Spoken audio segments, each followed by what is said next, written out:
was my bad. I should have prepped you better and told you that you needed to have teams. No, Sorry. you're good. Amaya, Hillary, Amaya. Nice Hill, I'm going to give you some background on Amaya's current situation, and Amaya, if I miss something, you can fill in. So Amaya has been playing keeper for a pretty long time. She played for me for a couple years, has played for some other people, is currently playing for Strikers North, like their ECRL team. So a little different from when we played Hill, where there's like just ECNL. Now there's ECNL and then ECRL, which is like similar leagues, but not totally. Okay. And so, Amaya, are you the sole keeper? There's one more. Are you the... I start over her, so. Okay. So Amaya is the starting keeper. She is 5'6" for a keeper. Yeah. She's slender, she's agile, she's more fit than what a normal keeper would be. She's looking at D1 schools as an option. And from some of the schools that we've looked at, kind of like you, they're like giants. So we need to find a school that's going to be like an appropriate fit for her and has a kinesiology background. So I've been looking at all of that. Let me see here where her school list is. We're probably now in and around 50 schools in terms of what we're looking at that fits her criteria. We're trying to also look at how many current keepers they have, plus what year they are. So when there's junior, seniors, what graduation year are you, Amaya? 2022 for high school, so 2026 for college. Okay, so you're a junior. Yes. That's cool. So let me tell you what I have as some of the schools listed for her. Rowan, Idaho State, Alcorn, Delaware State, James Madison University. Those are some of them. She was looking at SFU, but their entire team is above 6 foot. And there's a couple other schools like that too. Baylor and LSU was another school. So if you can maybe talk back and forth about what she should be looking for in a school, and then she can kind of fill in and talk about some of the things that she might be struggling with in this process, because obviously I'm not a keeper, so I can't help in that regard, but I can help in finding the appropriate fit geographically and all those other capacities that don't include actually being a keeper. Okay. So yeah, okay, so you're junior. Can they talk to you guys yet again? Yeah. They can? Okay. Are you in contact with any schools? Not yet. So Okay. we're working on her revamping a lot of her stuff, because she just came into the GRITNESS program about 3 weeks ago. And so before she makes any contact with any of the schools, I would like for it to fit a little bit better for her. Her player profile is being redone by one of our guys, because the player profile that she had prior wasn't really highlighting a lot of their strengths. It was more like just her in the shot, like doing her warm-up and stuff like that, and also easy saves and catches. I want the highlight reel to present like serious saves that she's making. Yeah. Okay. So, I mean, I was a little bit different. I graduated a very long time ago. But I would say, like, do you want to be at a big school, small school? It doesn't depend. I think I just want like D1 specifically. Okay. She's open. She's open to everything. She's open to moving. She's open to small. She's open to big. She has really wide parameters, which is going to be really nice for her. She's academically strong. and she's not in a huge position to need a whole lot from a school. She just basically wants to get her foot in the door with the D1 school. Okay. Okay. So I would suggest maybe narrowing it down a little bit, just like in terms of what you wanted or what you want in a program. I know, like, when I was going through the recruiting process, I had a big variety of schools, but then I kind of knew, like, I wanted to be at a top program, but then I also wanted to be somewhere where I could, like, play and also change the program. So that's why Michigan was a good fit for me. I would say to, like, look into the goalkeeper situation. Normally, goalkeepers are slotted about every 2 years. Sometimes if people get hurt, they'll bring in somebody, but for the most part, they slot them in every 2 years.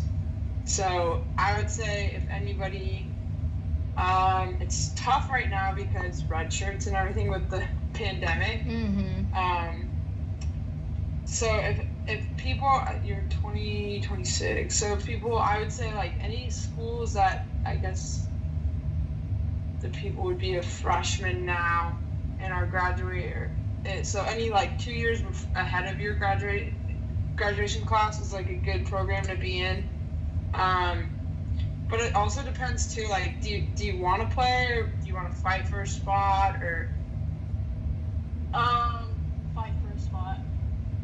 okay, that's good. I would say sometimes the big programs like FSU, they set on, like, either people that are in state and, like, or people that have a ton of national team experience, just because, like, that's their culture and who they are. I think that the if you look at the top 5 leagues, so, like, the Pac-12, the ACC, SEC, Big 12, and the Big 10, a lot of those leagues, if you look at, like, if you want to be D1 at a big program and go somewhere like that, and fight for a spot, I think that the ones at the bottom or, like, the middle are better programs to have a shot to play at, like, a big university and things like that. But also places like Rowan. I know a few people. I think one of their goalkeepers actually just got a contract with Louisville. Rowan's pretty good. Providence is really good. Their goalkeeper's up in Portland now. And Temple, like, those smaller programs, even though they're not in the big conferences, they're D1, and they do have, like, pretty good goalkeepers that come out of them. And a lot of them are smaller. And, like, I know a girl that I train with sometimes in the summer I think she's at Temple now. She's pretty good.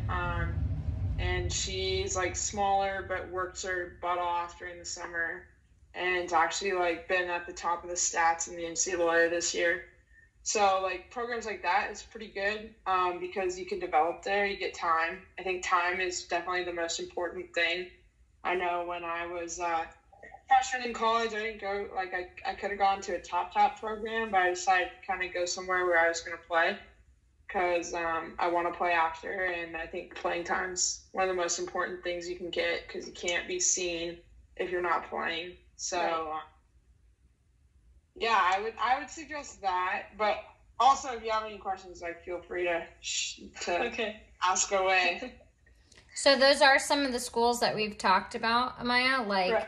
Yeah. Where I'm trying to kind of create a balance for you between, like, definitely achieving what you want. And if you want to chase UCLA, you can. But at the same time, just know that the path will be gruesome, and it may not be what you want it to be.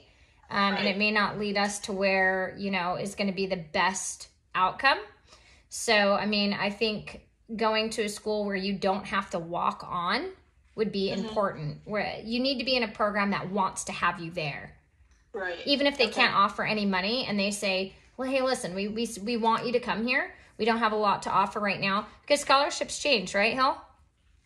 Yeah. I know in a few conferences, the Big Ten, for example, it is a 4-year promise, but definitely there are some times where you do something and you could get dropped, or, like, I'm probably going to end up taking a 5th year next year, and like my scholarship has to change because they don't have any money left. So yeah, they do change. But I would say too, like, you know, you want to go to a UCLA to go walk on. I think it's like understanding the situation as well as like you could fight for playing time there, but a lot of the players that like I train with Lauren in the summer a lot too.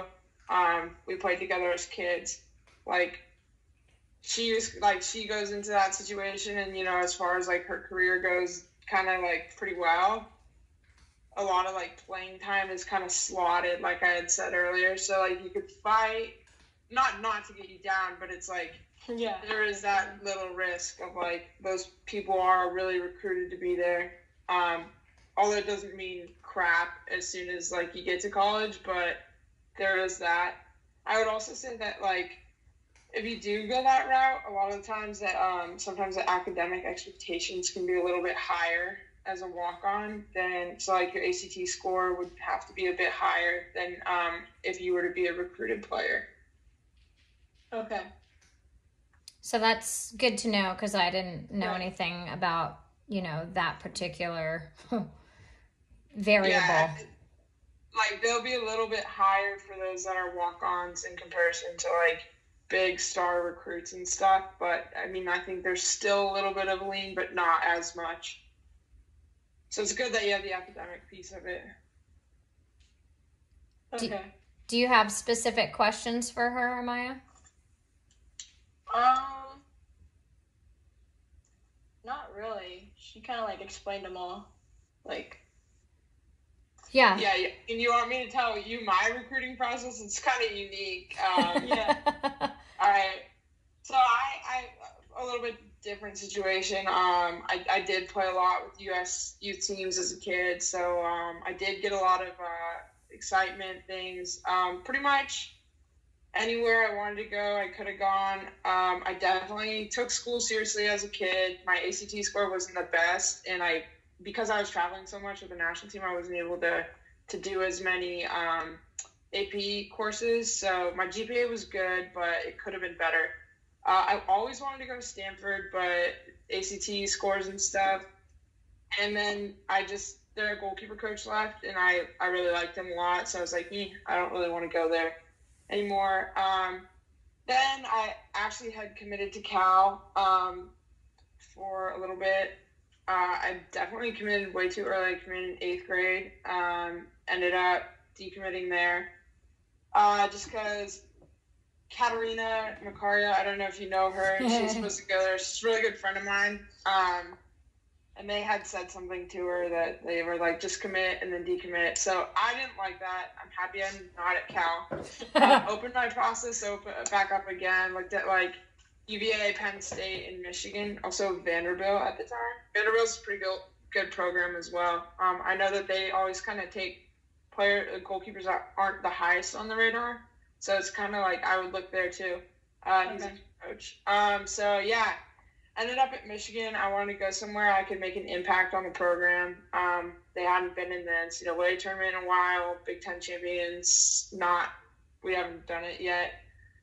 So ended up going there. I love it. It's a little bit of a distance from home at times. Weather is definitely something to look into.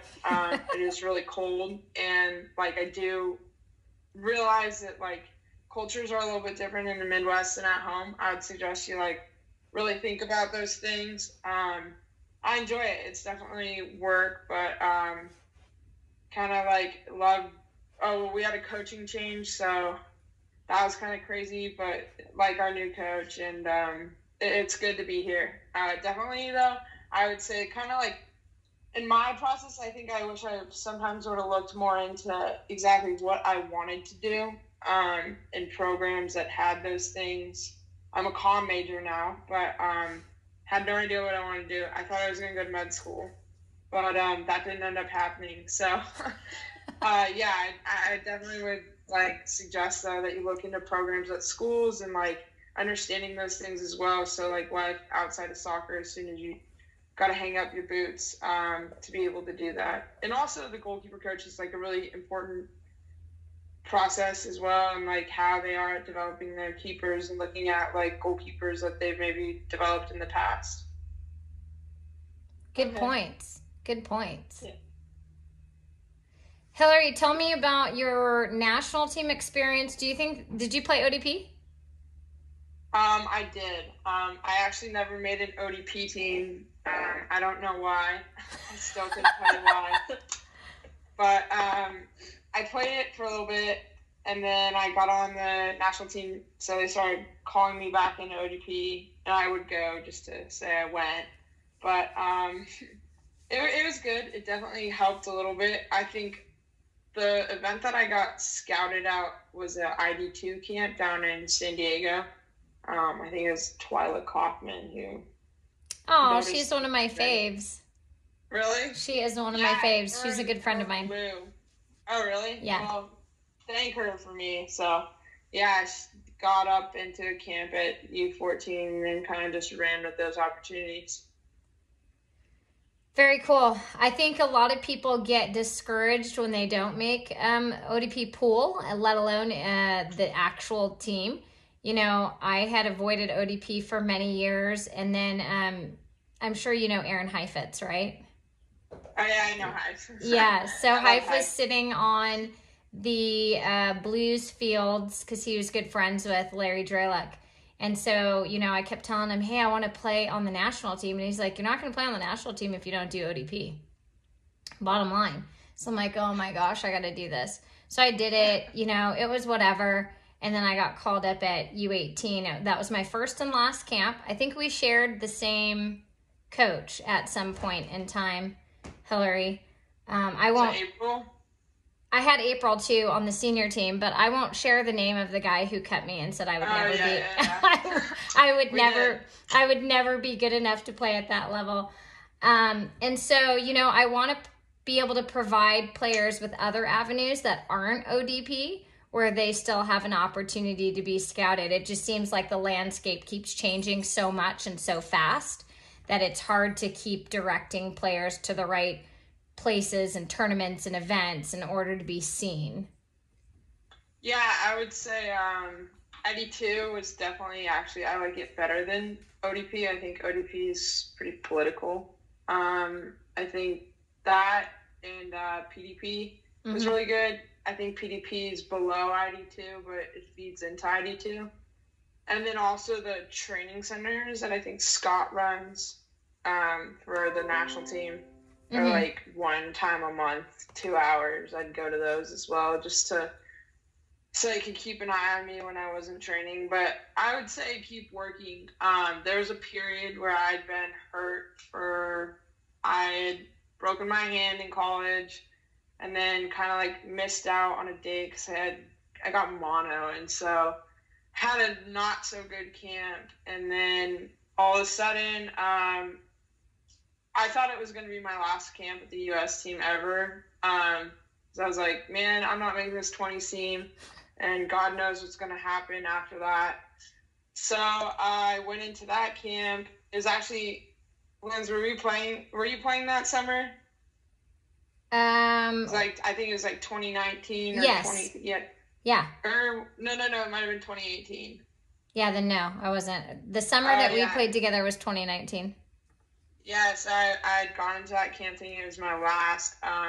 Played my lights out 5v5 tournament. I don't know how, but my team won it. And then they're like, oh, how about you, like, you played well. How about you drive up to camp every day with the U20s? I'm like, okay, sure, why not? So I drove up to LA for a week, but definitely just like, and then all of a sudden, 2 weeks later, I didn't think I was even going to make it. And then somebody like had, I don't know, cut their hand, and then they like brought me to France. And like after that, they're like, oh, you know, you're not going to play, but like you have a great attitude. So then they brought me on the World Cup team. So I would say, like, honestly, just keep working. Opportunities come up all the time, and just like always being prepared for those opportunities. I've had so many chances in my life where I'm like, I don't know how I'm getting this, but I'm ready. So love it. That's for sure something I would say. But like, I think the big thing in college, like, if April Heinrichs had said it to me, but like the best thing that happened to me is that I had gone to a program where I was going to play from the get-go. And so getting those minutes to be seen is like, that's like the best thing that you can do if you ever want to do national team stuff or play pro afterwards. Like, there's one goalkeeper here that she was really good, but she was slotted like second or she was third, and just never got time. So I think she's on like fourth string at Sky Blue now after she went overseas. But like, what she could have played somewhere else, but she wanted to stay here, and I think that kind of hurt her for a bit. And she's still waiting on minutes, and now she's like 20. I don't even know, like 26 years old. I won't say how old I am then. Ancient. Yeah, I think you bring up a lot of good points. I think the good thing for Amaya is that she's super hardworking. She's also a realist, and I think eventually is going to want to see some time. I think she's the kind of player who could fight for minutes, but has to also be in a space where fighting is eventually going to lead to minutes.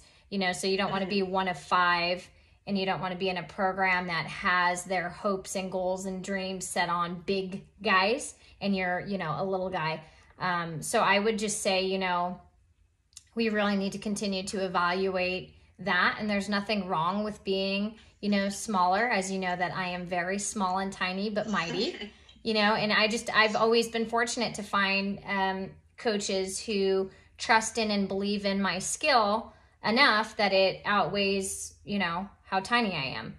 There are certain things we cannot change. You're not going to change how tall you are, but certainly your attitude and work ethic are going to be things that coaches will be interested in. Yeah, I would totally agree.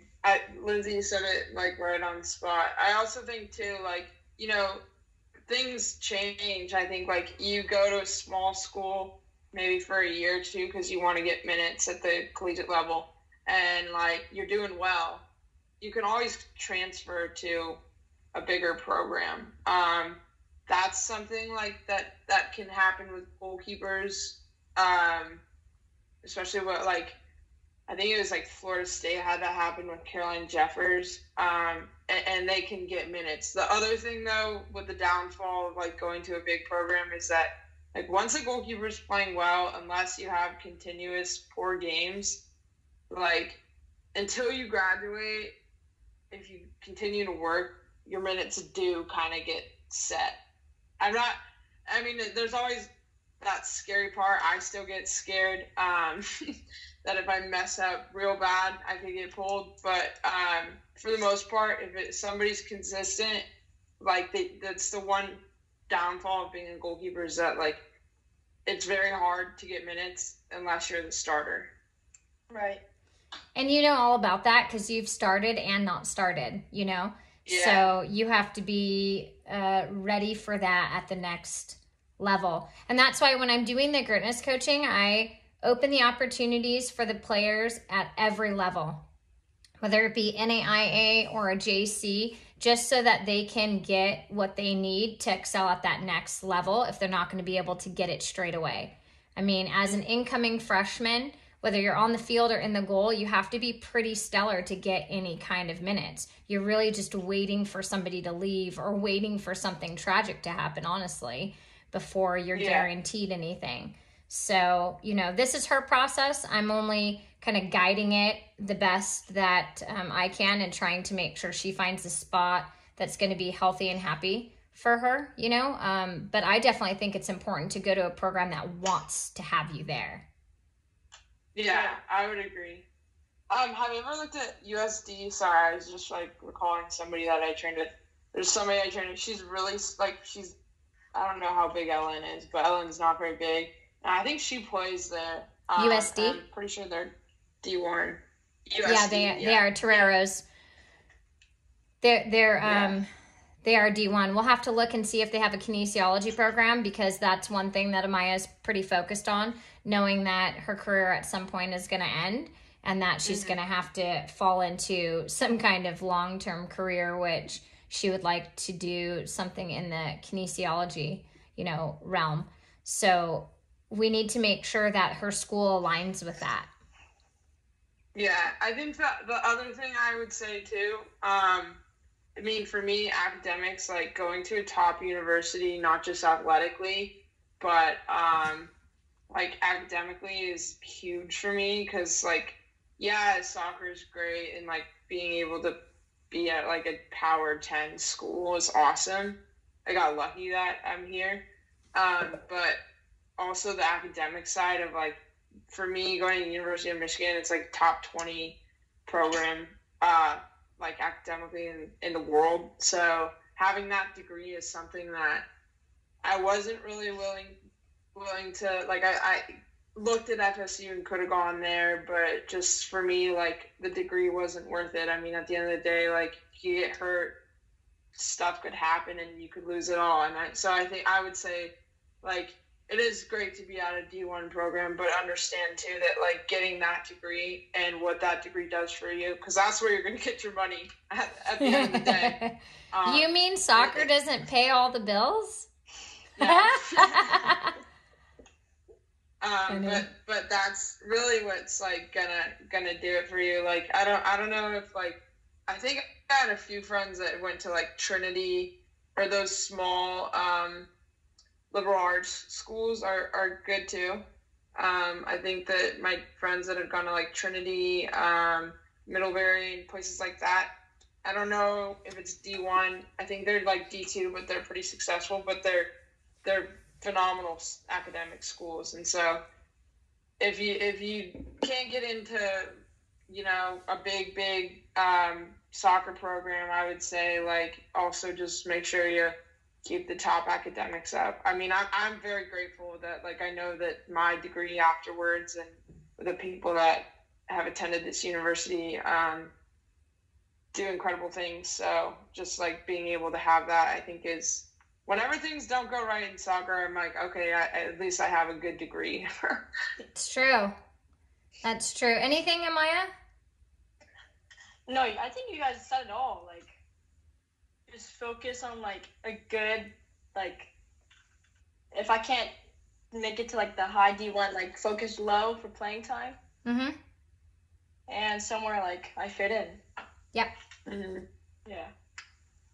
Cool. Thanks, Hill. Big help. Thank you. Yeah, no problem. You know, I don't know jack about goalie stuff, so I'm like, oh man, I gotta call Hill. Cool. No well, worries. You know what? In a couple of weeks, when we've fine-tuned her stuff down, I'll shoot you a message and just give you an update. I think Amaya's going to wind up finding a school that's going to be a good fit for her. And so this is like, you know, super exciting to be a part of her journey and watching, you know, what will happen for her over the next couple of months. We'll see. Yeah, sounds good. Keep me posted. I mean, we're on Zoom Use, so pretty available in the afternoon. Yeah. All right, cool. Thank you, guys. Thank you. Yeah, no worries. Talk to you guys later. See ya. Yeah. Bye.